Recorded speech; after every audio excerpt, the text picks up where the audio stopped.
इन्नल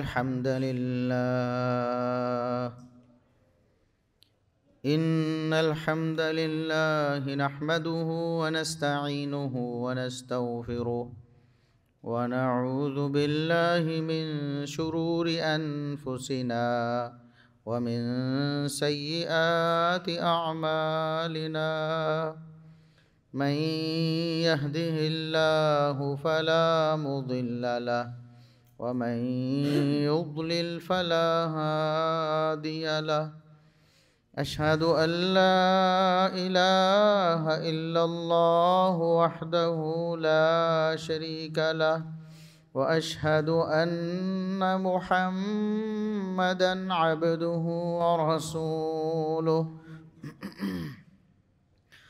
अल्लाहुम्मा सल्लि अला मुहम्मदिन व अला आलि मुहम्मद कमा सल्लैत अला इब्राहीम व अला आलि इब्राहीम इन्नका हमीदुम मजीद। अल्लाहुम्मा बारिक अला मुहम्मदिन व अला आलि मुहम्मद कमा बारकत अला इब्राहीम व अला आलि इब्राहीम इन्नका हमीदुम मजीद। अम्मा बअदु फया अय्युहन नास अला इन्न खैरल हदीस किताबुल्लाह व खैरल हदी हदी मुहम्मदिन सल्लल्लाहु अलैहि वसल्लम व शर्रल उमूरि मुहदसातुहा व कुल्ल मुहदसतिन बिदअह व कुल्ल बिदअतिन ज़लालह। अऊज़ु बिल्लाहि समीइल अलीम मिनश शैतानिर रजीम मिन हमज़िही व नफ़्ख़िही व नफ़्सिही। बिस्मिल्लाहिर रहमानिर रहीम। इन्न मसल ईसा इंदल्लाहि कमसलि आदम खलक़हु मिन तुराबिन सुम्म क़ाल लहू कुन फ़यकून। इंतहाई काबिल एहतराम बुज़ुर्गों, अज़ीज़ नौजवान साथियों, मुअज़्ज़ज़ात व मुकर्रमात इस्लामी माँ और बहनों, हर किस्म की हम्दो सना, तारीफ़ व तमजीद, किबरियाई, बड़ाई, रिफ़त व अज़मत अल्लाह रब्बुल इज़्ज़त के लिए जो पूरी कायनात का खालिक व मालिक है। बेशुमार लातादाद बेहद व हिसाब दुरूद व सलाम पैगम्बर आखिरुज़्ज़मां मुहसिन इंसानियत मुहसिन कायनात जनाब मुहम्मदुर रसूलुल्लाह सल्लल्लाहु अलैहि वसल्लम की ज़ात अक़दस पर। हमारा दीन इस्लाम तमाम पैगम्बरों और तमाम नबियों पर ईमान लाने को लाज़िम करार देता है। आप दीगर जो आसमानी या इल्हामी मज़ाहिब हैं उनको अगर पढ़ें या उनके अफ़कार का मुताला करें तो उनमें से कोई एक भी ऐसा नहीं है जो तमाम अंबिया को मानता हो, तमाम रसूलों पर ईमान लाता हो। ये सिर्फ़ हमारे दीन इस्लाम की खुसूसियत है कि हमारे ईमान का लाज़मी जुज़ है कि तमाम अंबिया पर ईमान लाया जाए। और कुरान करीम ने दो टोक अंदाज़ में बड़े वाज़ेह अल्फाज में ये बात फरमा दी। मोमिन वो हैं जो कहते हैं ला नुफ़र्रिक़ु बैना अहदिम मिर रुसुली, कि हम अल्लाह के पैगम्बरों और रसूलों में से किसी में फ़र्क नहीं करते इस हवाले से कि इस पर ईमान लाना है और इस पर नहीं लाना, इस पर ईमान लाना ज़रूरी है और इस पर ईमान लाना ज़रूरी नहीं। ऐसा कोई फ़र्क अंबिया और रसूल के दरमियान नहीं है। जो शख्स ऐसा फ़र्क करता है उसका दायरा इस्लाम से वो खारिज हो जाता है, उसका मुसलमानों से कोई ताल्लुक़ नहीं। तो अल्लाह रब्बुल इज़्ज़त के जो अम्बिया हैं उनका आगाज़ आदम अलैहिस्सलाम से हुआ और इख्तिताम मुहम्मदुर रसूलुल्लाह सल्लल्लाहु अलैहि वसल्लम पर हुआ। दरमियान में कितने नबी आए हैं, कोई ख़त्मी तादाद हमें अल्लाह रब्बुल इज़्ज़त ने या रसूलुल्लाह सल्लल्लाहु अलैहि वसल्लम ने नहीं बताई। बाद रिवायात में 1,24,000 अम्बिया का तज़किरा है, लेकिन ऐसी कोई रिवायत पाया सबूत को नहीं पहुँचती। लिहाजा एक मुसलमान यही अकीदा रखे और यही इकरार करे कि मैं अल्लाह रब्बुल इज़्ज़त के तमाम अम्बिया पर ईमान लाता हूँ, वो जितने भी हैं। और कुछ अम्बिया ऐसे हैं जिनका तफसीली तज़किरा हमें कुरान और हदीस में मिलता है, उनके नाम मिलते हैं, उनकी तालीमात मिलती हैं, उनके औसाफ मिलते हैं, उनके वाक़यात मिलते हैं। तो ऐसे अम्बिया पर तफसीली ईमान लाना लाजिम है। जैसे आदम अलैहिस्सलाम हैं, उनका वाक़या हमारे पास मौजूद है, अल्लाह रब्बुल इज़्ज़त ने बयान फरमाया है। नूह अलैहिस्सलाम हैं, मूसा अलैहिस्सलाम हैं, ईसा अलैहिस्सलाम हैं, इब्राहीम अलैहिस्सलाम हैं, दाऊद अलैहिस्सलाम हैं, सुलेमान अलैहिस्सलाम हैं, दीगर अम्बिया हैं। तो 25 नबियों का तज़किरा तो अल्लाह रब्बुल इज़्ज़त ने कुरान करीम में किया है। अहादीस में भी कुछ और अम्बिया का तज़किरा मौजूद है। तो जिन अम्बिया का तज़किरा उनके नाम औसाफ के साथ, उनके वाक़यात के साथ मौजूद है, उन पर तफसीली ईमान लाना लाजिम है। यानी उनका नाम है, उनके नाम पर भी ईमान लाना है कि आदम अलैहिस्सलाम का नाम आदम था, हमारे बाप जो सबसे पहले इंसान थे। इसी तरह नूह अलैहिस्सलाम है। बाकी अम्बिया जिनका नाम आया है उनके नाम पर ईमान लाना भी लाजिम है कि ये नाम था उनका, अल्लाह रब्बुल इज़्ज़त ने उन्हें मबूस फरमाया था। और जिनके वाक़यात बयान हुए हैं उन वाक़यात पर ईमान लाना भी लाजिम है। और जिनका कोई नाम या कोई वाक़या ज़िक्र नहीं हुआ उन पर इजमाली ईमान लाना लाजिम है। इजमाली ईमान इस तरह होगा कि अल्लाह रब्बुल इज़्ज़त ने जितने नबी भेजे हैं हम सब पर ईमान लाते हैं, ये इजमाली ईमान है। और तफसीली ईमान का मतलब कि आदम अलैहिस्सलाम पहले नबी हैं, मूसा अलैहिस्सलाम भी अल्लाह के नबी हैं, ईसा अलैहिस्सलाम भी अल्लाह के नबी हैं, इब्राहीम अलैहिस्सलाम भी अल्लाह के नबी हैं, उनके ये वाक़यात हैं। तो हम सब अम्बिया पर ईमान लाते हैं। इस हवाले से हम फ़र्क नहीं करते किसी नबी में भी। ईसा अलैहिस्सलाम भी उन अम्बिया में से एक नबी हैं जिन पर हम ईमान लाते हैं, और उन पर ईमान लाए बग़ैर हमारा इस्लाम और हमारा ईमान काबिल कबूल नहीं होता। और ईसा अलैहिस्सलाम, बहुत से अम्बिया थे बेशुमार जिनका हम शुमार भी नहीं कर सकते। उनमें से कुछ ऐसे अम्बिया हैं जिनको अल्लाह रब्बुल इज़्ज़त ने ख़ास शान और ख़ास मकाम दिया है, जिनके ख़ास फ़ज़ाइल हम तक कुरान और हदीस के ज़रिए पहुँचे हैं। उनमें से एक ईसा अलैहिस्सलाम भी हैं। मैं पहले भी कई दफ़ा ये तज़किरा कर चुका हूँ कि 5 अम्बिया ऐसे हैं जिनको अल्लाह रब्बुल इज़्ज़त ने उलुल आज़म पैगम्बर करार दिया है। नूह अलैहिस्सलाम, इब्राहीम अलैहिस्सलाम, मूसा अलैहिस्सलाम, ईसा अलैहिस्सलाम और मुहम्मदुर रसूलुल्लाह सल्लल्लाहु अलैहि वसल्लम। तो ईसा अलैहिस्सलाम का ये इम्तियाज़ है, उनकी ये शान है और मकाम है कि वो उन 5 अम्बिया में शामिल हैं जिनको अल्लाह रब्बुल इज़्ज़त ने उलुल आज़म पैगम्बर कहा है।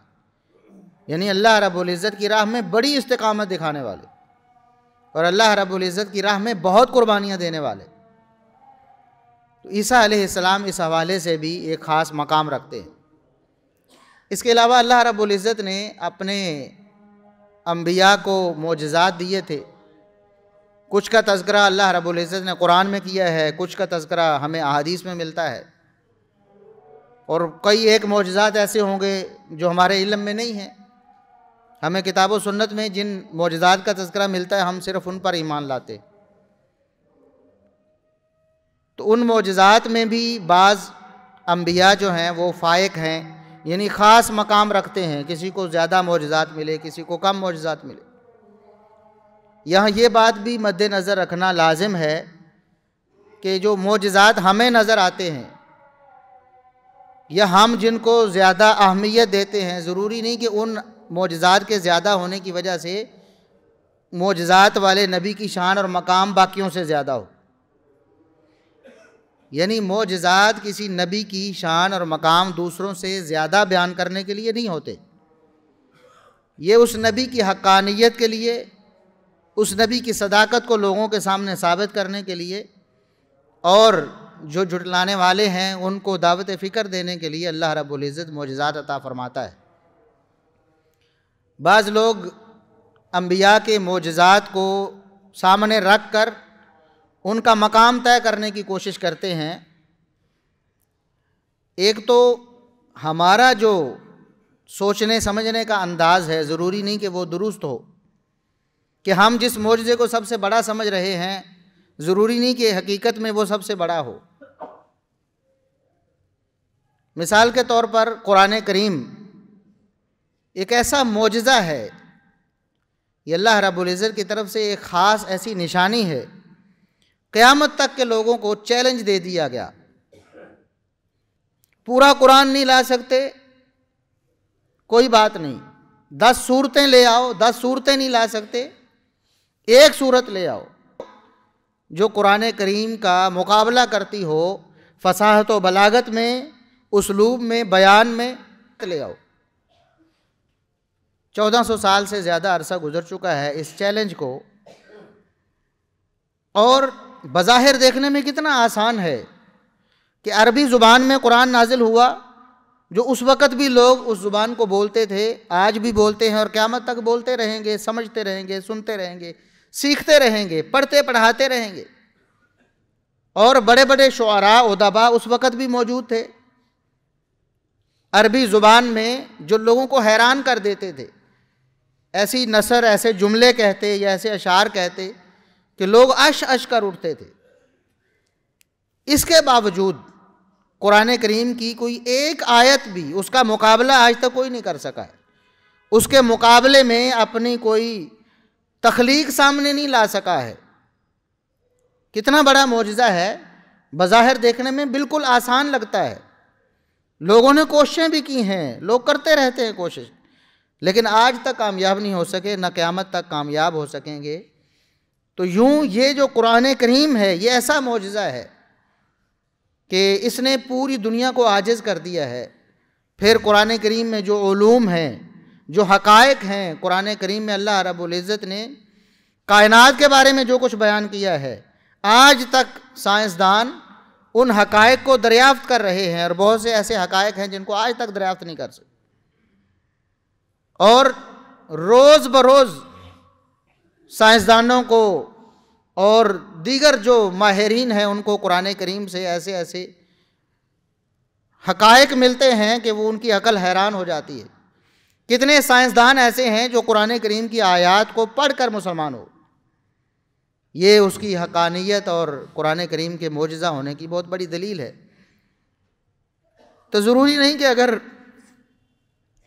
किसी नबी को ये मोजज़ा मिला है कि उसने हाथ फेरा है और बीमारी वाला शख्स जिसको कोढ़ की बीमारी है वो सही सलामत हो गया है, या नाबीना शख्स को बीनाई मिल गई है, तो कोई शख्स समझ ले ये तो बड़ा मोजज़ा है कुरान करीम की निस्बत।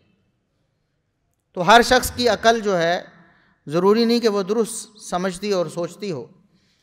तो बहरहाल मोजज़ात की कसरत या मोजज़ात की कैफियत ये किसी नबी की ज़्यादा फजीलत की दलील नहीं हो सकती।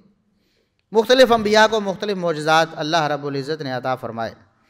ईसा अलैहिस्सलाम को भी कई एक मोजज़ात मिले हैं, और ईसा अलैहिस्सलाम इस हवाले से एक इम्तियाज़ी शान रखते हैं कि ईसा अलैहिस्सलाम की पैदाइश भी मोजज़ा है और ईसा अलैहिस्सलाम की वफ़ात भी मोजज़ा होगी।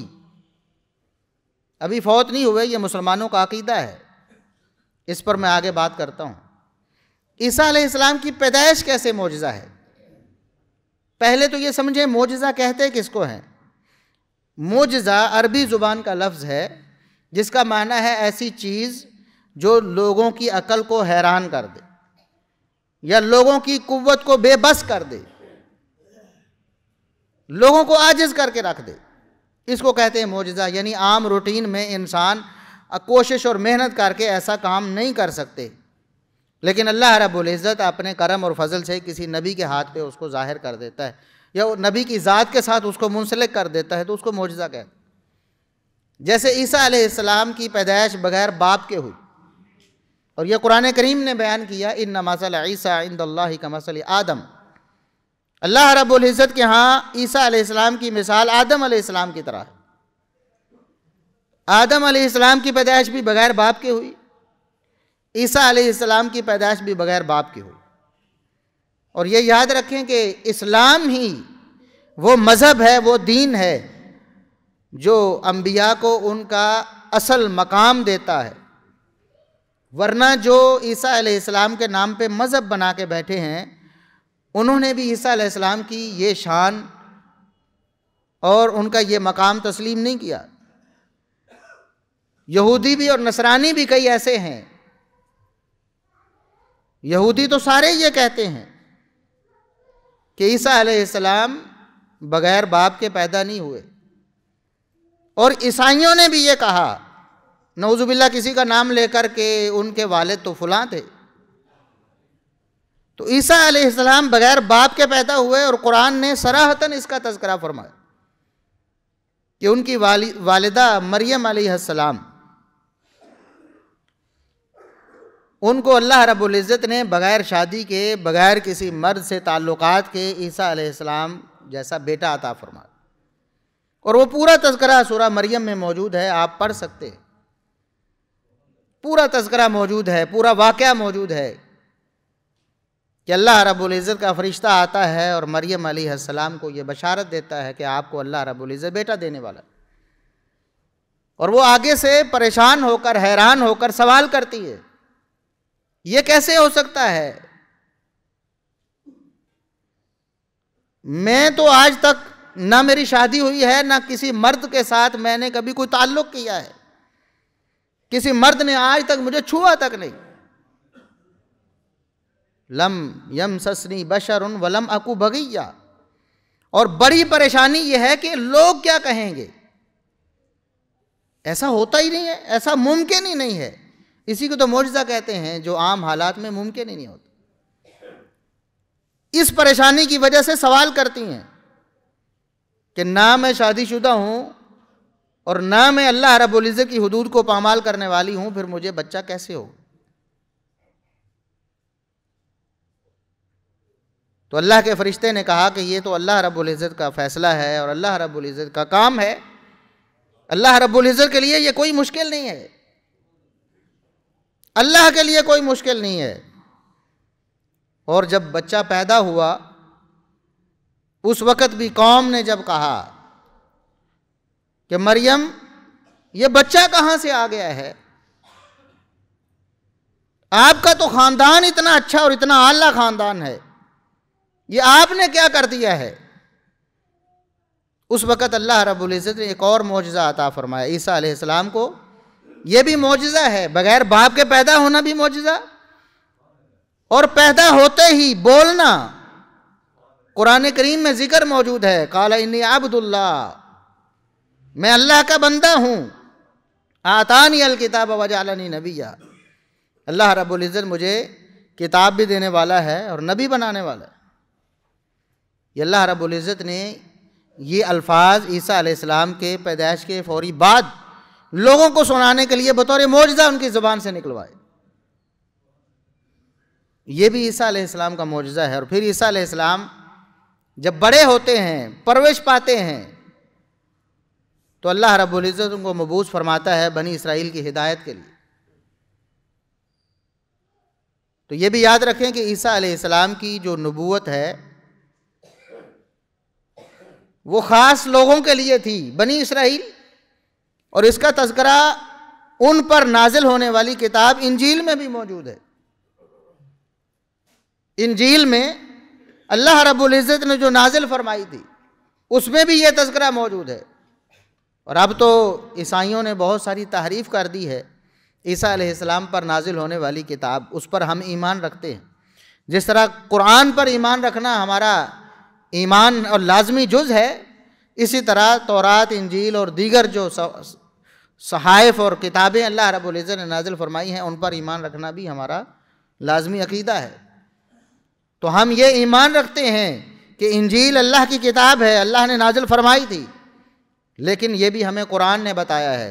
और ख़ुद इंजील के जो नुस्खे हैं वो बोल बोल कर बताते हैं कि इंजील को बदल दिया गया है। किसी ने कुछ लिख दिया, किसी ने कुछ लिख दिया, किसी ने कुछ निकाल दिया, किसी ने कुछ डाल दिया, किसी में इजाफा है, किसी में कमी है, किसी में वाक़यात को बदल कर कुछ और बना दिया गया है। तो इंजील में तहरीफ वाक़ हो चुकी है, लेकिन तहरीफ से पहले जो इंजील अल्लाह ने नाज़िल फरमाई थी और ईसा अलैहिस्सलाम ने लोगों को उसकी तबलीग की थी, अल्लाह रब्बुल इज़्ज़त की वही की, उसमें ये बात मौजूद थी। तो ईसा अलैहिस्सलाम बचपन में ही बोले हैं और उसके बाद जब मबूस हुए हैं तो बनी इसराइल की तरफ मबूस हुए हैं, बनी इसराइल के नबी हैं। और इसीलिए मोहम्मदुर रसूलुल्लाह सल्लल्लाहु अलैहि वसल्लम की ये इम्तियाज़ी शान है कि आप पूरी कायनात के लिए, पूरी इंसानियत के लिए और क़यामत तक के लिए मबूस हुए, ख़ातमुन नबिय्यीन वल मुरसलीन है। तो ईसा अलैहिस्सलाम, उनकी सिफ़ात भी हमें कुरान करीम में भी मिलती हैं और नबी करीम सल्लल्लाहु अलैहि वसल्लम की अहादीस में भी मिलती हैं कि ईसा अलैहिस्सलाम का जिस्म, शक्ल सूरत, बाल और बाकी जिस्म कैसा था। चुनांचे सही बुखारी में नबी करीम सल्लल्लाहु अलैहि वसल्लम ने फरमाया कि मैंने ईसा अलैहिस्सलाम को देखा कि वो दरमियाने कद के हैं, यानी बहुत लंबा कद भी नहीं और छोटा भी नहीं, इंतहाई मुतनासिब और दरमियाना कद है ईसा अलैहिस्सलाम का। और बाल लंबे हैं, सर से नीचे आते हैं, और बाल ना बहुत घुंघराले हैं और ना बिल्कुल सीधे हैं, दरमियाने बाल हैं। और यही मोहम्मद रसूलुल्लाह सल्लल्लाहु अलैहि वसल्लम के बालों की कैफियत बयान हुई है। दरमियाने दर्जे के बाल हैं और रंग सफ़ेद है, सुर्खी माइल। तो ये सिफ़ात भी ईसा अलैहिस्सलाम की बयान हुई हैं हमारे दीन में, हमारे मज़हब में, और हम इन पर ईमान रखते हैं। और ईसा अलैहिस्सलाम ने जब दावत दी अपनी कौम को,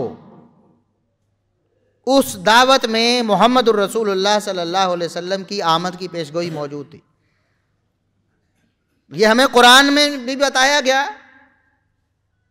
कि तौरात और इंजील में मोहम्मदुर रसूलुल्लाह सल्लल्लाहु अलैहि वसल्लम के आने की पेशगोई मौजूद थी, क्योंकि मूसा अलैहिस्सलाम को भी ये मालूम था, अल्लाह रब्बुल इज़्ज़त ने बताया, और ईसा अलैहिस्सलाम को भी यह मालूम था और उनका ये ईमान था कि हम आखिरी नबी नहीं हैं, हमारे बाद आखिरी नबी आने वाला है। चुनांचे अल्लाह रब्बुल इज़्ज़त ने कुरान करीम में ये बताया कि नबी करीम सल्लल्लाहु अलैहि वसल्लम का नाम तक इन किताबों में मौजूद है, अहमद नाम भी मौजूद है। और आज भी जो तकाबुल अदियान के स्कॉलर्स हैं वो उनकी किताबों को पढ़ के वो उनके सामने उनकी आयात पेश करते हैं कि तुम्हारी किताबों में भी हमारे नबी मोहम्मद रसूलुल्लाह सल्लल्लाहु अलैहि वसल्लम के आने का तज़किरा है। बहरहाल ईसा अलैहिस्सलाम, नबूवत मिली लोगों की रुश्द व हिदायत के लिए, उन्होंने मेहनत की, तकलीफ़ें बर्दाश्त की। यहूद चूँकि दुश्मन थे, वो मूसा अलैहिस्सलाम को मानने वाले थे और मूसा अलैहिस्सलाम के बाद ईसा अलैहिस्सलाम की नबूवत को नहीं माने। उन्होंने कहा कि हमने मूसा अलैहिस्सलाम को मानना है, उनके बाद ईसा अलैहिस्सलाम को नहीं मानना। और वो तो नऊज़ बिल्लाह ईसा अलैहिस्सलाम की बहुत सारी गुस्ताखियाँ भी करते हैं, तौहीन आमेज़ बातें उनके बारे में फैलाते हैं। तो ईसा अलैहिस्सलाम, उनके बारे में यहूदियों ने साजिशें की, उनकी दुश्मनी की, हत्ता कि एक जगह पर उनको काबू कर लिया, पकड़ लिया और कोशिश ये की कि हम ईसा अलैहिस्सलाम को कत्ल कर दें, शहीद कर दें। लेकिन अल्लाह रब्बुल इज़्ज़त ने बतौर मौजज़ा ईसा अलैहिस्सलाम को उठा लिया। आम हालात में जिस तरह उन्होंने कैद कर लिया था, पकड़ लिया था, और वो कत्ल करने वाले थे और उन्होंने पूरी कोशिश की और अपनी तरफ से कर दिया। इन हालात में ईसा अलैहिस्सलाम का बच जाना ये मामूली बात नहीं थी, बल्कि ये मौजज़ा था। और अल्लाह रब्बुल इज़्ज़त ने इसका तज़किरा भी कुरान करीम में फरमाया कि वमा क़तलूहु वमा सलबूहु, वो यहूदी जो ईसा अलैहिस्सलाम को कत्ल करना चाहते थे, सूली पे चढ़ा के मारना चाहते थे, न वो ईसा अलैहिस्सलाम को कत्ल कर सके न सूली पर चढ़ा सके। वलाकिन शुब्बिह लहुम, बल्कि अल्लाह रब्बुल इज़्ज़त ने उनकी अकल पे पर्दा डाल दिया, उनका दिमाग ही माऊफ कर दिया, उनकी सोच फिक्र ही खराब कर दी। किसी और शख्स को ईसा अलैहिस्सलाम समझ के उनको पकड़ लिया, पकड़ के उसको शहीद कर दिया, सूली पे चढ़ा दिया और ये दावा कर दिया कि हमने ईसा अलैहिस्सलाम को शहीद कर दिया। कुरान क्या कहता है? बर रफ़अहुल्लाहु इलैहि, अल्लाह रब्बुल इज़्ज़त ने ईसा अलैहिस्सलाम को न कत्ल होने दिया न सूली पे चढ़ने दिया, बल्कि अपनी तरफ उठा लिया। ये हमारा अकीदा है मुसलमानों का कि ईसा अलैहिस्सलाम अभी फौत नहीं हुए, ईसा अलैहिस्सलाम जिंदा हैं, आसमानों में हैं। अल्लाह रब्बुल इज़्ज़त ने उनको बाहिफाजत उठा लिया और कुर्बे क़यामत अल्लाह रब्बुल इज़्ज़त के हुक्म से वो दोबारा ज़मीन पे उतरेंगे, दोबारा ज़मीन पे आएंगे। उनकी नबूवत और रिसालत, अब ये तो आपको सबको मालूम है कि जो पहले नबी थे उनकी नबूवत और रिसालत, उसकी टाइम लिमिट भी थी, इलाका और एरिया भी मुख्तस था। ईसा अलैहिस्सलाम की नबूवत गुजर चुकी, बनी इसराइल की तरफ मबूस हुए थे, ख़ास इलाके और ख़ित्ते में मबूस हुए थे। तो ईसा अलैहिस्सलाम जब उठ गए, दुनिया से उठा लिए गए, उसके बाद मोहम्मदुर रसूलुल्लाह सल्लल्लाहु अलैहि वसल्लम तशरीफ़ लाए, ऐलान नबूवत किया, ख़ातमुन नबिय्यीन वल मुरसलीन बने। क़यामत तक के लिए आपका दीन, आपका दिया हुआ कुरान, आपकी अहादीस, यही मिशल राह हैं, यही एक इंसान के लिए कामयाब होने के लिए ज़रूरी। इसीलिए जब ईसा अलैहिस्सलाम उतरेंगे अल्लाह रब्बुल इज़्ज़त के हुक्म से, उन्हें कहा जाएगा कि नमाज का वक़्त है, आप इमामत करवाएं। तो ये अल्फाज मोहम्मदुर रसूलुल्लाह सल्लल्लाहु अलैहि वसल्लम ने हमें ये फरमाए हैं। फरमाया ईसा अलैहिस्सलाम इनकार कर देंगे, फरमाएंगे इमामुकुम मिनकुम, जो तुम्हारा इमाम है वही इमाम नमाज पढ़ाएगा, मैं बतौर मुक्तदी पीछे नमाज पढ़ूँ। ईसा अलैहिस्सलाम दोबारा कुर्बे क़यामत नाजिल होंगे, उतरेंगे और उसके बाद ज़िंदगी बसर करेंगे, जितनी भी अल्लाह रब्बुल इज़्ज़त ने लिखी है, फिर फौत होंगे और दफन होंगे। और ये मुसलमानों का अकीदा है, जबकि ईसाइयों की अक्सरियत का यह अकीदा है कि ईसा अलैहिस्सलाम सूली चढ़ चुके हैं, नऊज़ुबिल्लाह, शहीद कर दिए गए, कत्ल हो गए हैं। और उनका अकीदा यह है कि वो हमारे कफ़ारे में कत्ल कर दिए गए, यानी हमारे भी गुनाह अपने ज़िम्मे लेके शहीद होकर हमारे भी गुनाह सारे उन्होंने बख्शवा दिए हैं। इस पे तो इंशाअल्लाह आइंदा खुतबात में बात होगी कि ईसाइयों के अकीदे कौन कौन से हैं और उनमें क्या क्या ख़राबी है। तो बहरहाल ईसा अलैहिस्सलाम की वफ़ात भी जो अभी होनी है, कुर्बे क़यामत, वो भी मौजज़ा है कि अल्लाह रब्बुल इज़्ज़त ने उनको शहीद होने की नहीं दिया और सूली चढ़ने नहीं दिया और उनको आसमानों पे उठा लिया।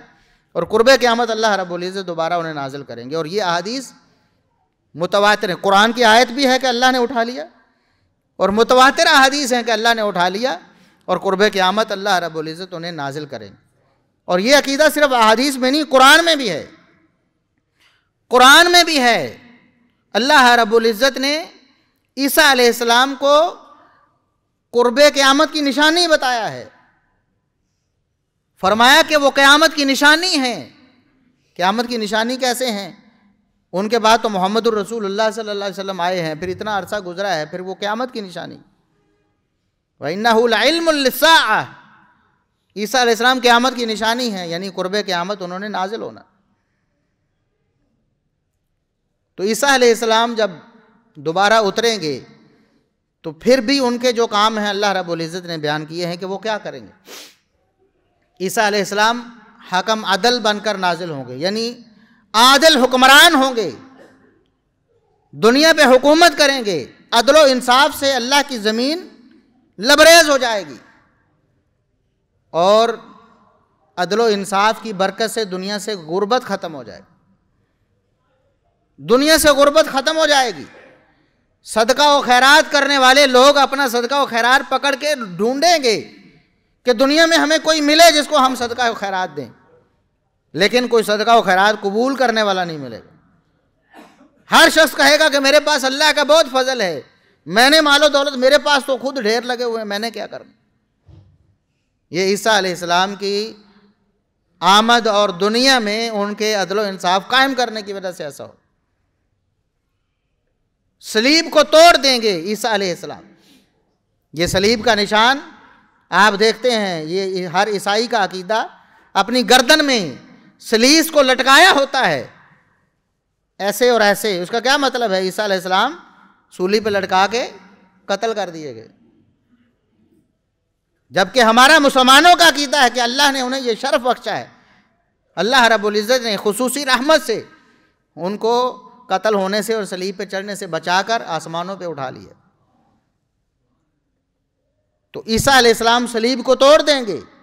यानी जो ईसाइयत आज दुनिया में मुरव्वज है और जो मज़हब उन्होंने बनाया हुआ है और जो अकायद उनके दुनिया में मौजूद हैं, वो शिर्क व कुफर पर मबनी हैं, जिनका तज़किरा इंशाअल्लाह आइंदा खुतबों में होगा।